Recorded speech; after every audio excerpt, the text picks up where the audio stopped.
dhulbahanti waxba gacanta uguma jiraan talo garaadadana waxba gacanta uguma jiraan arrinkii waa la soo xaqiijiyey ninkii cabdimadoobe iyo ninkii jaamac kootiya labadiiba meesha iyaga isku dubaritay dhallinyaradii yaryaraa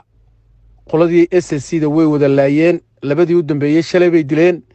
garaadadiina digniin bay siiyeen waxay dhahdeen ka baxa magaalada marka garaadadii gurigiina cambashay hoosta ka galeen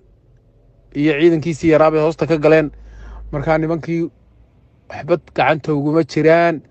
waxaa soo hadlay oo soo qaylinaya habar gidirtii gobolada dhexe iyo dirtii intuba way soo qaylinaya qoladii dirtahayd intuba waxay leeyihin war nimanka wayna soo dhaafeen war fadhiga ka kaca war sidii kililka shanaad nimanka ula dagaalama nimankii way soo guureeno wayna soo dhaafeen u sheeg markaa xuseen u sheeg wasiirkii gaashaandhigii iyo kii sirdonkaba ha u gudbiyo nimankii way soo guureen dirtiibaa soo sheegtay oo habar gidirtiibaa soo sheegtay dheh war fadhiga ka kaca dheh yaanay guryihiina laydinku imanay raxmatullaahi wabarakaatu sheekh cabdicasiis waan ku salaamay sheekh aad baa loo fiican yahay saaka waxba may dhicin sidaasaa la sheegayaa xaaladdu waa caadi laakiin dee sheekhow arrinta kale maanta taagan waxa weeye dhulbahanti waxba gacanta uguma jiraan talo garaadadana waxba gacanta uguma jiraan arrinkii waa la soo xaqiijiyey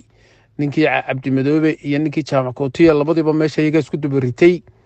dhallinyaradii yaryaraa qoladii SSC-da way wada laayeen